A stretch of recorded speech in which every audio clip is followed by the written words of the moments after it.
बाबा साहब डॉक्टर भीमराव अंबेडकर की मूर्ति में इशारा करती उंगली का क्या अर्थ है? आइए समझें। आजकल भारत रत्न डॉक्टर भीमराव अंबेडकर की यह फोटो सोशल मीडिया से लेकर इलेक्ट्रॉनिक मीडिया में दिखाई जा रही है। आखिर इसी फोटो का उपयोग प्रचार प्रसार में क्यों किया जा रहा है? तो आइए जानते हैं इसे एक कहानी के माध्यम से। एक बार एक लड़का अपने पिता के साथ डॉक्टर भीमराव अंबेडकर जयंती की भव्य रैली में गया। वापस घर आने पर अपने पापा से प्रश्न पूछने लगा। लड़के ने कहा, पिताजी, बाबा साहेब हमेशा सूट बूट में ही क्यों रहते थे? पिताजी ने कहा, बेटा, क्योंकि बाबा साहेब ने बचपन में ही वो कड़वी यातनाएं झेली थीं, जो आज का कोई भी व्यक्ति नहीं झेल सकता है। जब उन्हें पाठशाला में पानी पीने के लिए भी किसी सवर्ण जाति के शिक्षक अथवा चपरासी पर निर्भर रहना पड़ता था, क्योंकि कोई अछूत अपने हाथ से पानी नहीं ले सकता था। उस समय अपने देश भारत की यह स्थिति थी। बड़ौदा के महाराज गायकवाड़ ने बाबा साहब भीमराव अंबेडकर को स्कॉलरशिप देकर पढ़ने के लिए विदेश भेजा। जब वे पढ़ लिखकर भारत वापस आए, तब भी स्थिति वैसी ही थी जैसी बाबा साहब छोड़कर गए थे, क्योंकि बाबा साहब को लगता था कि देश के अछूतों को आजादी से कहीं ज्यादा समानता की आवश्यकता है। तब जाकर बाबा साहब अंबेडकर ने भारत में समाज सुधार का कार्य किया।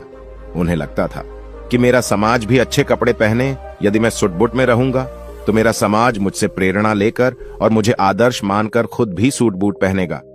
लड़के ने लड़का, ठीक है पिताजी, आज से मैं भी सूट बूट में ही रहूंगा। फिर लड़के ने पूछा, अच्छा पिताजी, बाबा साहब की जेब में हमेशा पेन अर्थात कमल क्यों रहता था? इस पर लड़के के पिताजी ने कहा, बहुत अच्छा प्रश्न पूछा बेटा।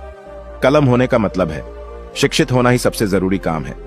अरे वो सिर्फ कलम नहीं है, बल्कि पीड़ितों, शोषित लोगों को गुलामी से मुक्त करने की वह आधुनिक तलवार है। उसी कलम से बाबा साहेब ने आगे चलकर भारतीय संविधान लिखा। लड़के ने लड़का, पिताजी, मैं भी आज से अपनी जेब में कलम लगाऊंगा और खूब पढ़ाई करूंगा।